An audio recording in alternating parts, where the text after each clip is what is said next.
There is currently an exhibit at the Annenberg Space for Photography here in Los Angeles, dedicated to hip-hop photography. Called Contact High, it provides a comprehensive overview of how photography was used to market and shape the image and character of hip-hop. Though initially defined by the sounds of MCs on the streets and clubs of New York, it was the photographs that demonstrated that hip-hop was as much about style as it was attitude. One of the photographers that helped to define that era was Sheila Pree Bright, who began her documentation of the music scene not in New York or even Los Angeles, but in Texas, which provided her a unique opportunity to photograph an ever-evolving music scene. At the same time, she was learning the ins and outs of being a working commercial photographer, which sometimes involved not turning down an opportunity.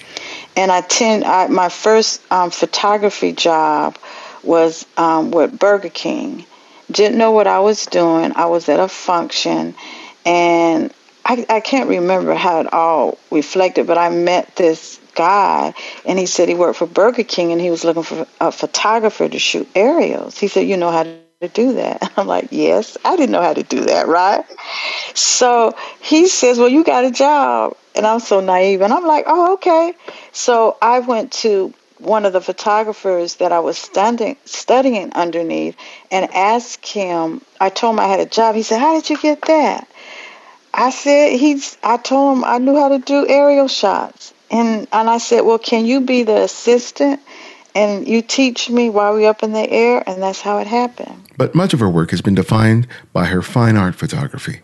Her concepts are frequently inspired by questions of equality, justice, and what exactly does it mean to be an American. In her work, Suburbia, she explored the homes of middle and upper middle class black families. While the images focused more on the space rather than its occupants, it managed to still challenge the assumptions of some viewers. And when I got there, I had to still have publishers, curators, consultants to look at the work. And the majority of them, when they looked at the work, and I don't know why I was so stunned, they didn't get it because they said that I didn't have enough signifiers in the work to show that these were black homes. And that baffled me because we're in the 21st century, and it showed me how a stereotype in one's consciousness is still there, even though you're showing them reality. It's like, this looked like my home. Why didn't you call it Black Suburbia? I haven't heard of your Suburbia. This is all of the stuff that was coming at me.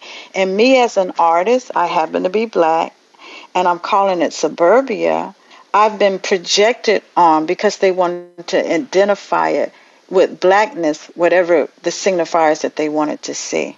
We'll talk to Sheila about her work documenting the Black Lives Matter movement and why public exhibition of her work is sometimes more important than being shown in a gallery. This is Ibadi and X, and welcome back to The Candid Frame.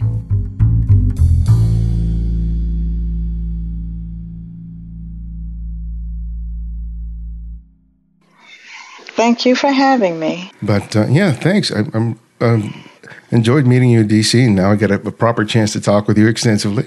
Oh, well, that's good. You know, it was my pleasure meeting you. It's good to meet people that we don't know that's in the business, you know? Yeah. That look like us, actually. And your work was amazing. I thought you underplayed it because you were going, I'm you're trying to figure out, I don't know what to do. And, you wanted to keep it short. Yeah, I wanted to keep it short. Yeah, I don't know. I guess that's just who I am because I'm that. It may not seem like I'm shy, but I'm really still kind of introverted. To me, it's about the work and not necessarily about me. And I guess that's why I don't really like to speak to a certain extent, but I have to. But yes. you did a good job. Once the wheels were greased, you okay, kept it moving. It was good. Okay. But when I was reading up on you, it was interesting to see that you didn't get a bachelor's degree in photography. It came like later, and it was your dad who encouraged you to use a camera. Is that right? Right. Actually, my undergrad is textile design, so I'm self-taught as a photographer, And when I moved to Atlanta in 1996, my father is the one that says there's something about the photography. And he said, you're going to grad school. So that's why I went to Georgia State and I received my MFA there. Yeah, that's when it started, was him. He was like the force of everything to say, you're going here because you have a very keen interest in this. Was your dad an artist himself, or was it just something that he just saw in the work that spurred him to say that? You know, when I reflect back, my father was the person in the family that would always be taking the photographs of us. And even when we travel, he was the one when we traveled a lot. And I remember distinctly as a young child in Germany, he kept us in the museums. We had to go to the museums and stuff. He told me when I was young, and this was in Germany, he says, I don't know what you're going to do, but you're going to do something creative. But he didn't know what that was. So when you finished school, you went down to Texas and started photographing hip-hop. Yes. Why did you feel driven to do that? Because this is early in the game when it isn't what it is now. Right. Well, you know, coming from a background of a daughter of a soldier, I think we were sheltered. Even though we were around diversity, I wasn't really in the black community. So when I graduated, my brother, how I got to Houston was my older brother. He was in Houston, so I moved there. And I was just a curious person. I mean, I didn't start off taking portraits of rappers. I actually started in the commercial side of it. And I hung around professional photographers. And they taught me the technical aspect of photography, from the shutter speeds to the f-stops and about lighting. And my first photography job was with Burger King. Didn't know what I was doing. I was at a function, and I can't remember how it all reflected, but I met this guy, and he said he worked for Burger King, and he was looking for a photographer to shoot aerials. He said, you know how to do that? I'm like, yes, I didn't know how to do that, right? So he says, well, you got a job. And I'm so naive, and I'm like, oh, okay. So I went to one of the photographers that I was studying underneath. I told him I had a job. He said, how did you get that? I told him I knew how to do aerial shots. And I said, well, can you be the assistant and you teach me while we're up in the air? And that's how it happened. My first professional job was up in the air with a door off, hanging out, taking photographs of aerials. And the photographer that was professional photographer, he playing my assistant, he threw up. We couldn't come back down because we had to 17 locations we had to shoot, and the pilot was he was upset because when he threw up, all of that flew on me and him because the doors opened. It was crazy, and he was so apologetic, and he kept saying, I'm sorry we came down. But that was my first entry into photography in the commercial realm.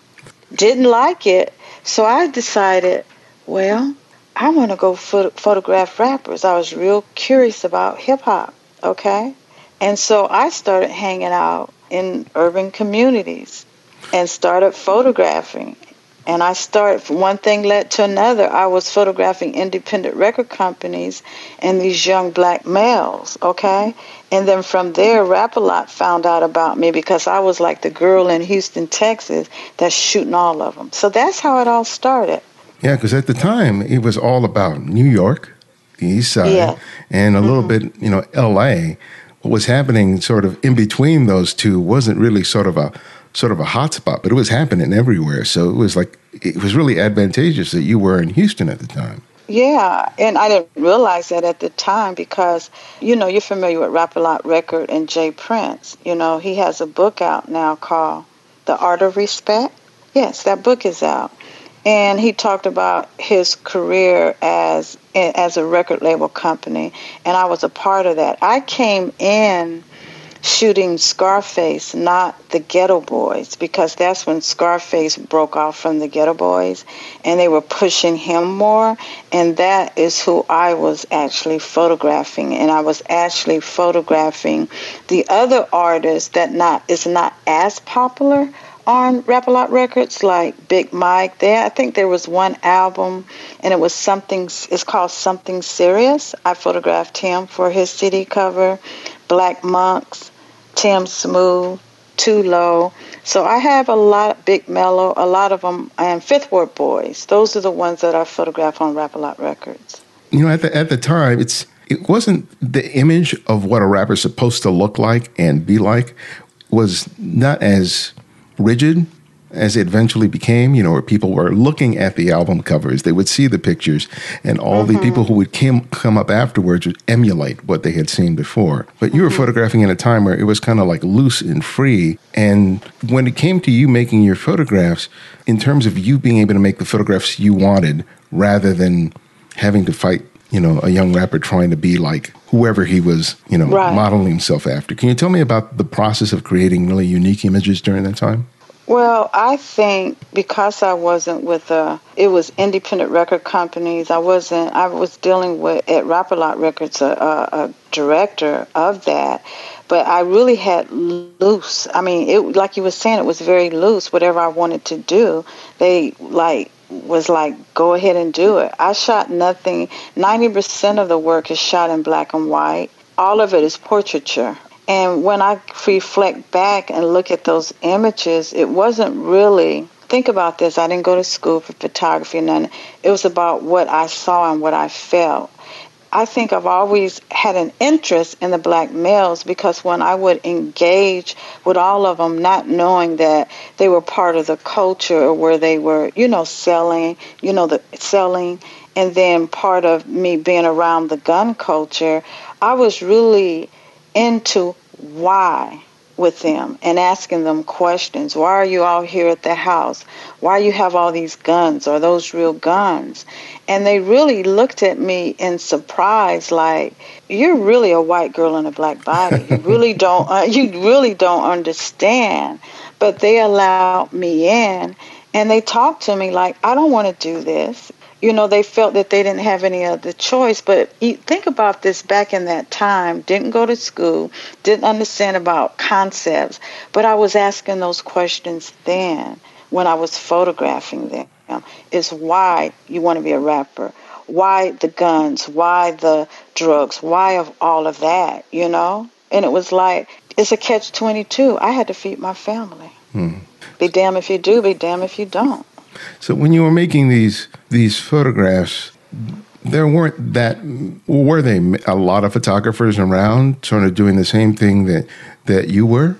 And what I can speak upon in Houston, before I started with Rap-A-Lot Records, they had another photographer. And what they were doing was just taking images and collaging everything together in Houston, okay? And I wasn't doing that. I was so in tune to portraiture and photographing black males. That's how I saw everything. Like, I give you an example, Scarface. I couldn't understand, and that was my naivety, is why is it that they always want to photograph them on the outside in the neighborhoods and looking that way? I was like, we got to do something else. This is in my mind. So what happened one day, I had this idea, and I talked to Brad, which is Scarface, and told him that I listened to his music, and he always talked about death. And I said it was just really a sense of sadness. And I told him that I wanted to come over to his house and I wanted to photograph him in natural light with the window light coming through him, right? He was so excited about that. It wasn't on the outside like they basically was doing in the communities. Patrick, which was the graphic designer at the time at Rap-A-Lot Records, called me and said, don't do that. Is it Virgin Records? Virgin Records was underneath that. They were underneath that label. Says, no, we're having the creative directors come to Houston. Don't do anything.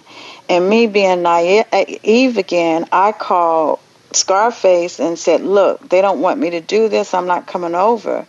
But thinking back on it, I should have just took those photographs anyway, but I didn't do it. So we were outside in the streets again, photograph them in the streets in the neighborhood. Yeah. So I think I always had that, unconsciously so, but didn't really know how to, what is it when I say process it at the time? Yeah. It was like me photographing, not realizing what I was doing at the time. Well, I saw the exhibit, and I got the book Contact High, which is sort of a history of hip-hop photography going back, way back in the day until now. And one of the things that really kind of struck me about it is that so much of that photography was done by people who were part of the community, that they weren't these sort of outsiders sort of coming in to, photograph these hip-hop artists, these rappers. Oftentimes it was, the kids who weren't rapping themselves, but they had camera, they had film, and they would just start shooting. And there's an intimacy to those images that doesn't seem as contrived and as controlled as so much of the imagery now. When you were looking at other people's work during that same time period, were you guys sort of checking out each other's work, deriving influence, or was everyone sort of working sort of in their own respective bubble? For me, I think we were all working on our own perspective bubble. Because I didn't know about really photographers or anything like that. But one thing that I was always looking at, you remember when the magazine, Vibe magazine was out? Yeah. I loved the photography in there. I just loved it. And I actually called the director of the magazine and wanted to be a part of it, but I never could be a part of it. I mean, I'm not saying couldn't, but he never would. He saw the work. It's like, it's okay, that kind of thing. So I just kept doing what I was doing, but that was my influence of looking at the work. But like you were saying earlier, when you look at my work and when people look at the work together with all the black and white images, they see more than just the rappers. They see community with it. It has more. It's not the flash and, all of that. It's more about the community when people see that work now, of my work. I'm just saying my work. A lot of your work is black and white. Was that sort of a purposeful choice, especially as the interest in more commercial color work was posed to you? No, remember at that time I was like self-taught. So working for Rap-A-Lot Records and the independent record companies, they wanted black and white promotional photographs. So that's why I shot in black and white. Yes. Yeah, that. It wasn't me thinking about I should shoot this in black and white. Should I shoot this in color? I do have a few images that I haven't shown yet that have been shot in color, but not, like I said, 99% of the work that I shot back then was in black and white because I was either shooting for promotional their bios, and they all wanted black and white imagery. You're known for some of your conceptual work, and when did that start coming into play? When you started not so much doing portraiture for the purposes of promoting these musicians and these performers, but more in terms of building it from an idea and then seeing it through to a photograph. When did that start playing a role in your photography? I'm going to start off with this, and then I'm going to answer your question. In Houston, when I was photographing the portraits, black and white, these promotional photos, and an artist friend saw my work, he says, you need to be in a show. I didn't know anything about art. I didn't know anything about MFAs. I didn't know anything about any of that. And I told him that I wasn't going to be in a show. And he said, I'm going to bring a curator over here. I didn't even have any idea what a curator was, okay? So when the curator came and he saw these images that I shot, he was so blown away. He says, I thought you was going to have some cutesy little fashion, work. And he says, I want you in this show. So I said, okay. And so when I accepted that, and keep in mind, I never went to art school or anything like that. I went and got shoe boxes. And the whole concept for that was I wanted to get shoe boxes from Nike because, when it came to the NFL and all of that, that was just really hot. So I took those shoe boxes and spray painted them on the black on the outside and the inside, and had those images in the shoe boxes. And that's how they were hung up. Now, don't you think that was conceptual? And I didn't even realize I knew what I was doing at the time. So people would have to take a look in a hole in the shoebox to see the photograph? Is that the way? No, just open up take the lid off the shoebox. Mm-hmm. So everything is black on the outside and the inside. And I think they were about 5 by 7 images. Oh, okay. The sizes. So you as a viewer, and I didn't realize this at the time, you had to really get close to those images to look at them. It's like looking through a view box. I didn't realize that I was doing that. And when they had to open the show, I wasn't going to go. And he called me and he says, "You need to get down here." I said, "No, I do not." I said, "A picture speaks for itself. Why do I have to come?" He said, "Sheila, please." So I came. And when I came, there were people at the door, and that frightened me. And they wanted to talk to me about the work. And one of the images that you've seen with Class C, where my last frame on the roll, I didn't know what to do. Class C had a gun. I told him to point it at me. And he said, "Do you want me to point this gun at you?" I said, "Point the gun at me." And that was the photograph. And I blurred him out, and you see the barrel of the gun. And people I'm going back to the exhibit. People wanted to ask me, did he have a bullet in the gun? And I said, well, I didn't think about asking him that, okay? I just wanted the shot. And from there, people told me that I was going to be a star in the art world. I didn't know what all that meant. You had women that I was in a group show, 3 other women that had their MFAs. I didn't know nothing about any of that. I left Houston with my now husband, my boyfriend. We heading off to California, okay? I didn't think about all this art stuff. But my aunt, we got to Santa Fe. My aunt passed, and we came to Atlanta. And that's when my father was looking at my work and says, "You need to go to school because there's something about this photography you like." And that's where I learned about how to see, how to be conceptual with the work. And that's where it all started, because believe it or not, when I had my show, I didn't know how to talk about work. I was like, these are portraits of rappers, okay? But now reflecting back on it, and I really didn't want to show this work because a lot of it was black males with the gun culture, and I'm very protective of that because how others see us, I didn't want it to be the same old thing, the image of the stereotypes of a black male criminal thug, that kind of thing. Now I feel more comfortable now bringing that work out, which I never really showed the work, and I'm understanding how to conceptualize it and talk about it now. One of your personal projects is Suburbia? Yes. Which is really fascinating. I would love to see more of that work. Mm-hmm. Tell me about when that sort of came into play. Were you still studying your MFA? Did it come up afterwards? How did this project come to mind? Right after I graduated in 2003, I've always was fascinated when I came to Atlanta to go into the urban neighborhoods because I did a body of work called Coming Home. And it was in the urban communities, shooting the landscape in black and white. So when I got out of grad school, I decided to point my camera to Suburbia because at that time in the art world, everybody was talking about Suburbia. And with all the images that you see of African Americans is in urban America. And I got tired of looking at those images. I already know what that is. Show me something else, okay? So I decided to, because you have a large community in Atlanta where you have a large African American community that lives in Suburbia.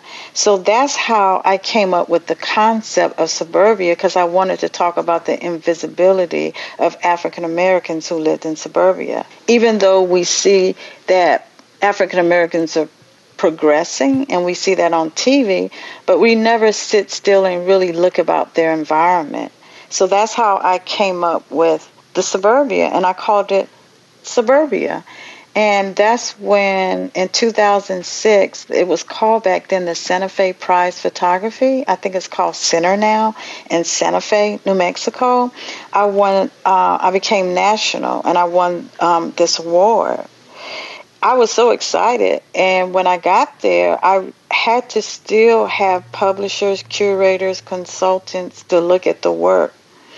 And the majority of them, when they looked at the work, and I don't know why I was so stunned, they didn't get it because they said that I didn't have enough signifiers in the work to show that these were black homes. And that baffled me because we're in the 21st century, and it showed me how a stereotype in one's consciousness is still there, even though you're showing them reality. It's like, this looked like my home. Why didn't you call it Black Suburbia? I haven't heard of your Suburbia. This is all of the stuff that was coming at me.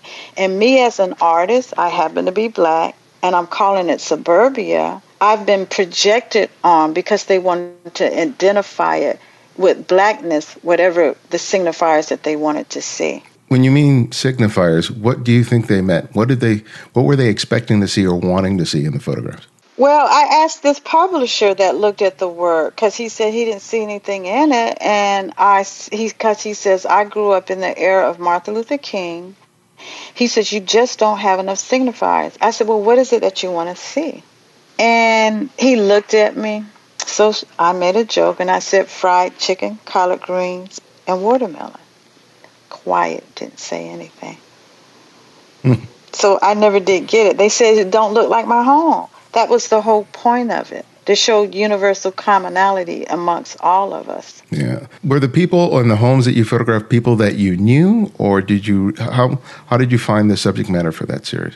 It was very hard because when it comes to us, we're very protective about our image. So it was a friend of mine that lived in Suburbia, and at first it was like, no, you can't do it. No. I said, look, I'm not showing you. So they don't know who homes these are. Oh, I got to go home and clean up. I'm like, no, don't do that.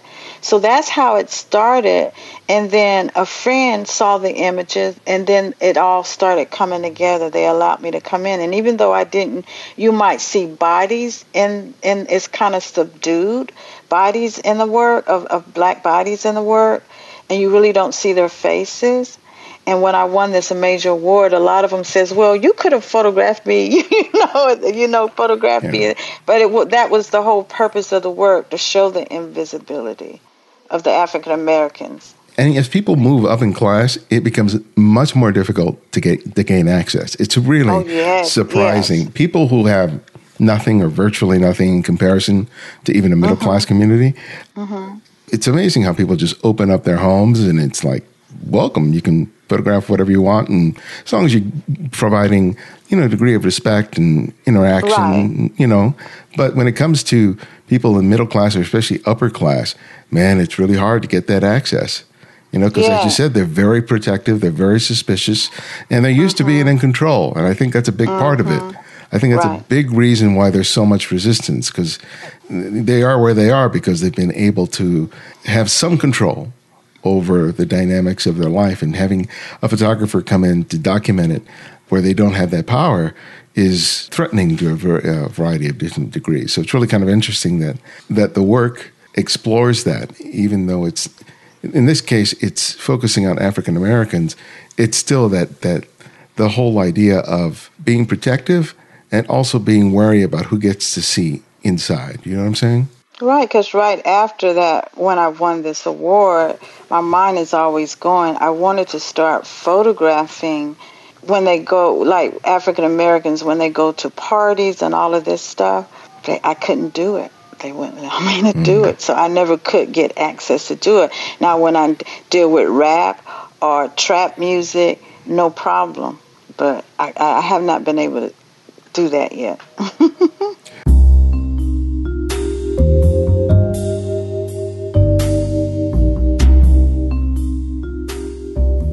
Do you want to be the voice that introduces the episode at the top of the show? Send us an audio clip that you can record on your phone, tablet, or computer. Simply say your name, where you're from, and this is The Candid Frame. Say it at least twice and give us a few seconds of silence so that we can clean up the audio. Once it's done, email it to info@thecandidframe.com and make sure to include your link to your website or Instagram feed.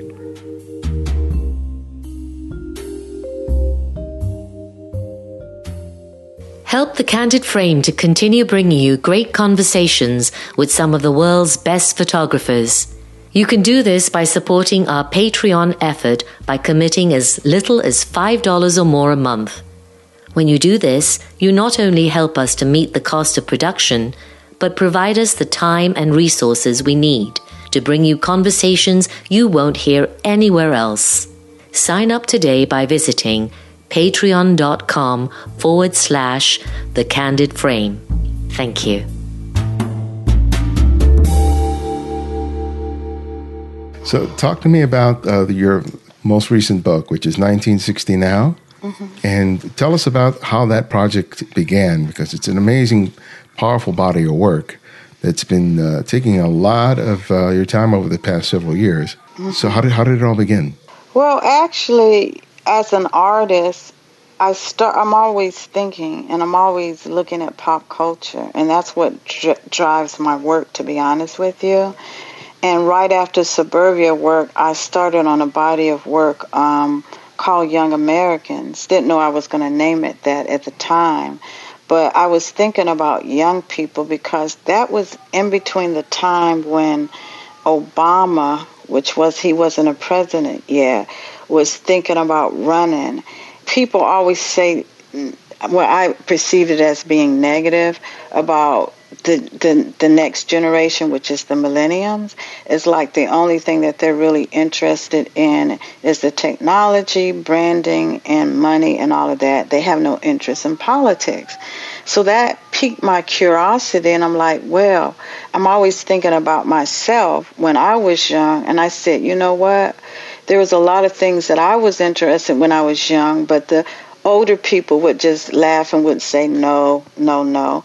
So I said, I want to do a body of work of portraiture again, and I want to photograph young people. And at the time, the atmosphere with the politics, I started looking at that with young people, and I didn't know what I was going to do and how I was going to take these photographs. But I woke up one morning, and my dream said, you're going to take a picture of them with the flag. That's how it all started.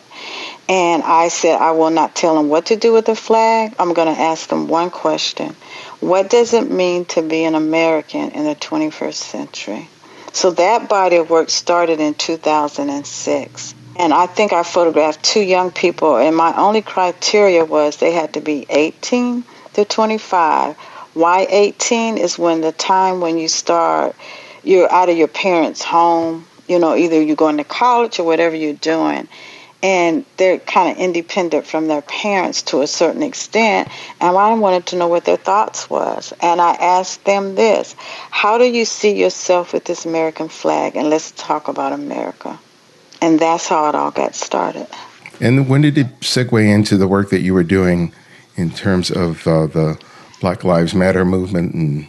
Oh, yeah, because I kind of got off. I started talking about that. That actually connected with Black Lives Matter because in 2013, before then, with Young Americans, I had a show, my first solo show at the High Museum here in Atlanta. And then 2 or 3 years later, I started wheat pasting the Young Americans out in the communities. And I love that because I feel that my work really connects with the masses of the people, because when you think about museums and galleries, there's only a certain group of people, the elitists and other groups that go to this, to the museums. It's not the masses of the people. They're trying to change that now. So when I started doing the wheat paste, I loved it. And 2013, Trayvon Martin happened. And I started thinking about young people again, and I'm like, wow. I was thinking about the young people in the civil rights movement. So I went and started talking to them about the movement because of what happened to Trayvon Martin and police brutality. And it's the same thing back in the 60s, but it's just a different signifier. So I started talking to the elders. I started photographing portraits of them. I started wheat pasting them on walls, freedom riders, unknown civil rights leaders that we never heard of. I learned so much from them.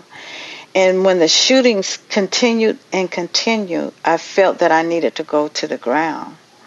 So I went from Atlanta to Ferguson to Baltimore to Washington to Baton Rouge.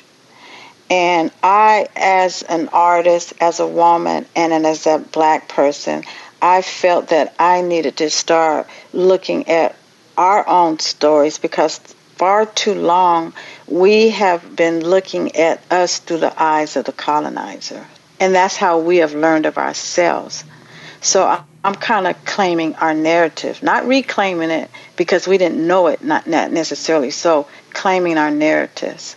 It's such a big issue to address, especially visually. Did you have a clear idea about how you wanted to tackle it, or did it reveal itself as you produced work? It revealed itself when it stopped in 2016, because from 2013 to 2016, I was so driven. I didn't really understand how emotional I was.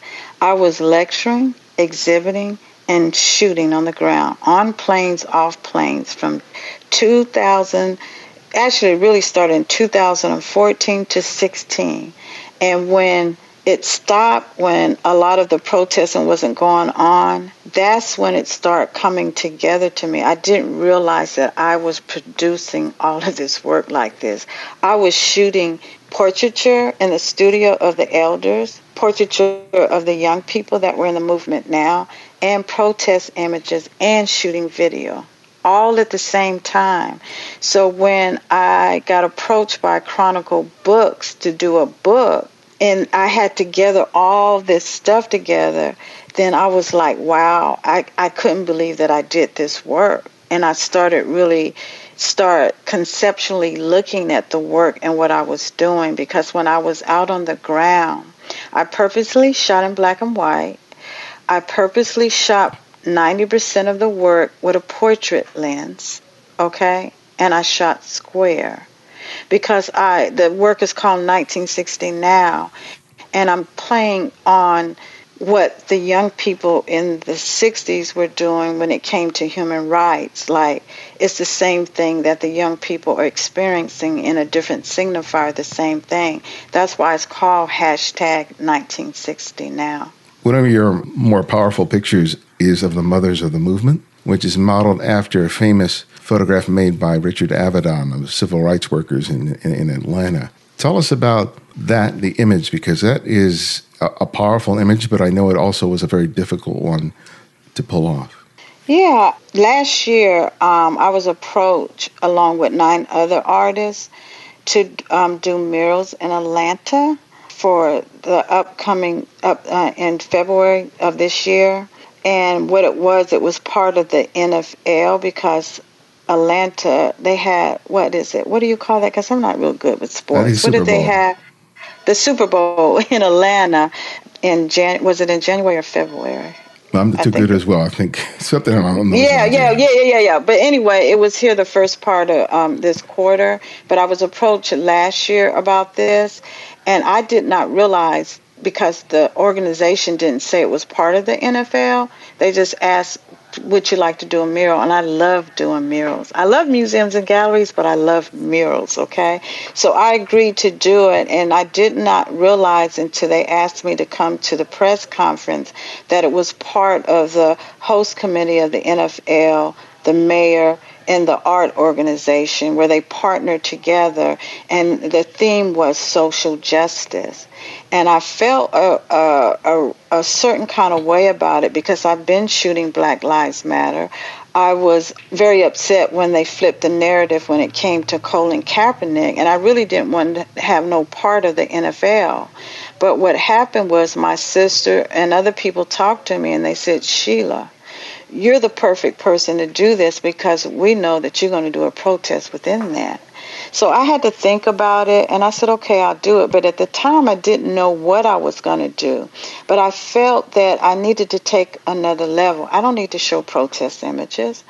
So I guess I was on the internet, and I can't remember if I was specifically looking at Julian Bond, an iconic civil rights leader in Atlanta, Georgia, that was the leader of SNCC in Atlanta. That's Student Nonviolent Coordinating Committee. Mm-hmm. But actually, I saw his image. But one of the photographers that I really looked at a lot when I was in grad school was Richard Avedon, an iconic photographer in the 21st century. And I love his portraiture because he shot individuals up against a white background. So he took them out of their environment, and you could really look at that person. I was so amazed with his work. So when I saw this image of Julian Bond that was taken in 1963 by Richard Avedon in Vine City in Atlanta, where you had some of the civil rights leaders living at that time, like Martin Luther King, Julian Bond, and their children, when I saw that image, it was amazing. Richard Avedon came down, photographed in Vine City in 1963, Julian Bond holding his daughter Phyllis. She was 9 years old in Vine City with the SNCC students behind her. I thought that was a very powerful image. And for Julian Bond to hold his daughter, I thought about the mothers. And I said, I'm going to bring the mothers here. And I'm going to recreate that same image in Vine City with the mothers. In totality, it doesn't look exactly like that, but the concept came from that. And the three women that were from out of town is Gwendolyn Carr, I Can't Breathe. I can't even think of his name right now. I Can't Breathe. He is the one's mother that came down, and then Tamir Rice's mother came down, the young boy that got shot playing with a toy gun in Ohio. And then Oscar Grant's mother from Oakland, which happened in 2009. They just named a street name after Oscar Grant after him.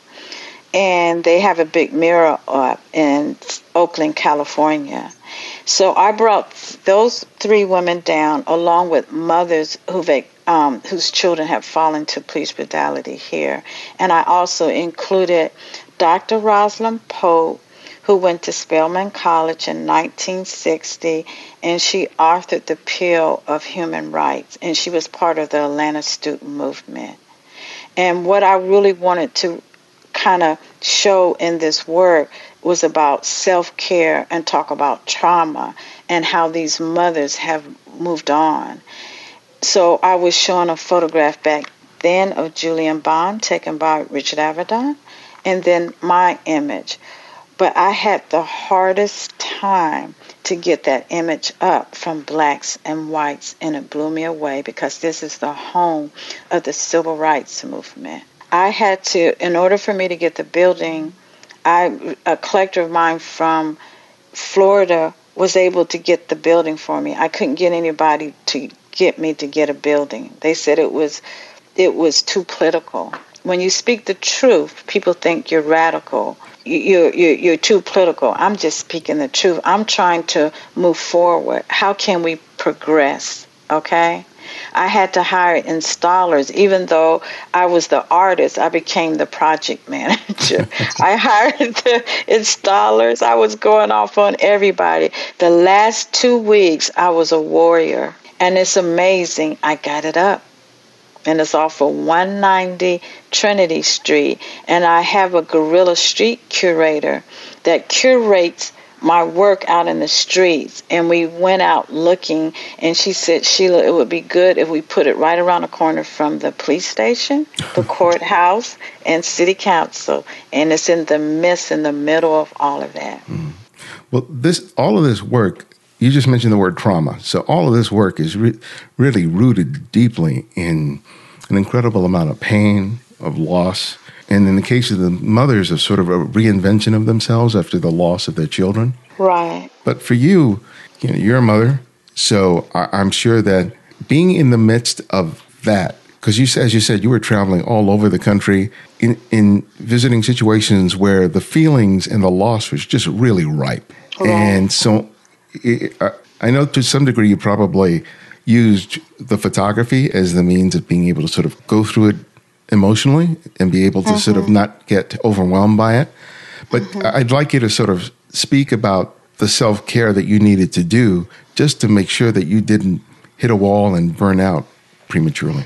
Yeah, in 2016, when everything kind of stopped with a lot of the, in between 2013 and 2016, it was constantly, everybody was out in the streets. And when that kind of subsided a little bit, I myself said, oh my God, I am emotional,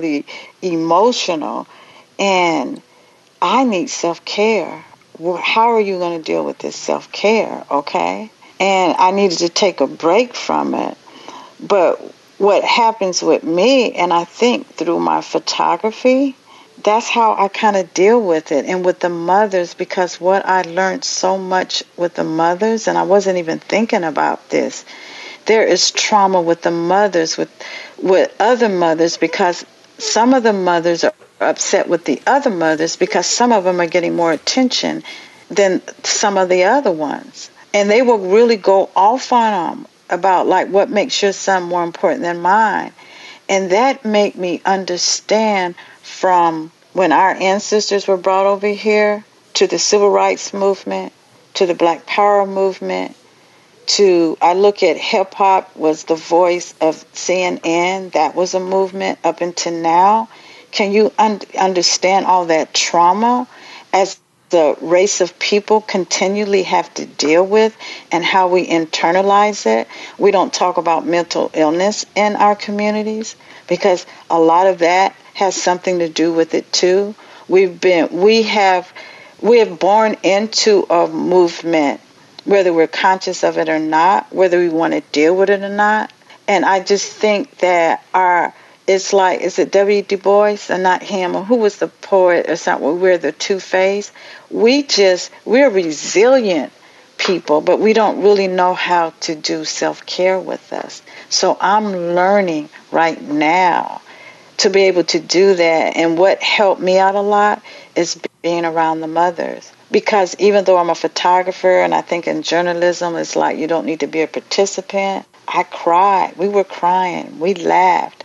And it felt so good. And this wasn't about me as an artist or a photographer. It's bigger than me. I'm just being moved by the spirit. It seems to me that one of the reasons why you like getting your work outside of the galleries, you talked about the wheat pasting and about the murals, is that you provide an opportunity for the very people that you photograph to see themselves. Because oftentimes when those communities are photographed, they never really get to see the work. Even in the age of digital, they may see the back of the camera, but they barely get to see the book or go to the galleries to see the work exhibited. Talk to me about that. Why is that so important for you? Why do you want to make sure that your work gets seen by the very people that you're using as the material for your art? If I could say this like this, it's very painful for our community really to look back and look at this. We don't really want to deal with it. And I think that it's like the movie, How Do They See Us? It was, even though I've been on the ground, I've seen a lot of stuff, it was difficult for me to watch this. And I said, Sheila, you have to watch it. It's very painful. And I think once we as a community can face this and deal with it, maybe we could move forward with it. And maybe the stories that have been told by us versus the others been telling our stories for decades, maybe we can have a better understanding, even though we know about the subject matter. For example, Ava DuVernay, right. She did an excellent job of telling that story. She not only make you see it, she makes you feel it. And with my imagery, I want you not just to see, I want you to feel it. And maybe then we can move forward with it, okay? As difficult as it is.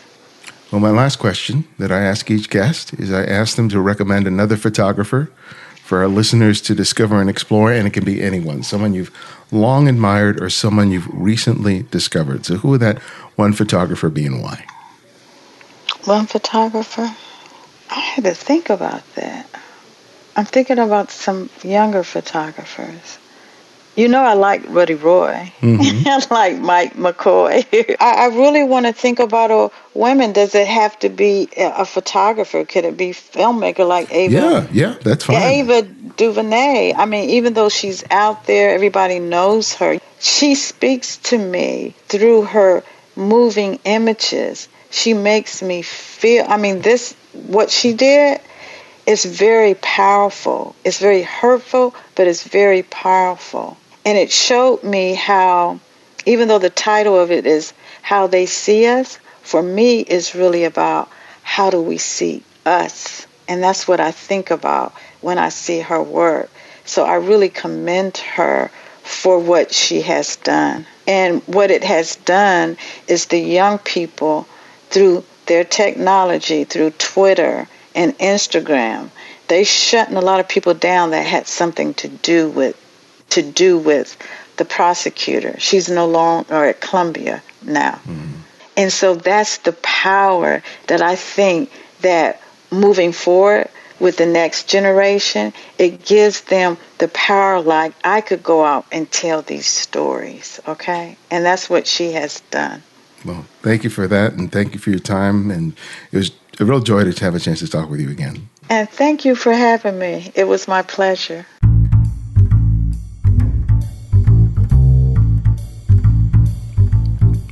Thanks to Sheila for sharing her time and story with us. You can find out more about her and her work by visiting SheilaPreeBright.com. And at the end of the month, I'm going to be in Vancouver, Canada, teaching a weekend workshop with fellow street photographer Olaf Staba. Check out the video where we discuss the workshop and sign up soon as there are a few spots available. Find out more by visiting the website at visualpoetexperience.com. To hear and see me talk about my personal photographic process, visit the TCF YouTube channel, where I offer comments on photography submitted by TCF listeners who contribute to the Candid Frame Flickr poll. Check out the TCF Flickr poll and our YouTube channel by clicking on the link in the show notes and the website. My most recent book, Making Photographs, Developing a Personal Visual Workflow, is now available. Purchase it today and receive 40% off the list price when you order it from the Rocky Nook website. Use the promo code Perello40 at checkout to take advantage of the discount. And receive 3 free copies of my previously published ebooks by signing up for the Candid Frame mailing list, where I share thoughts about life, photography, and keep you updated on TCF events. If you enjoy the show, help to spread the word by writing a review wherever you find and listen to podcasts.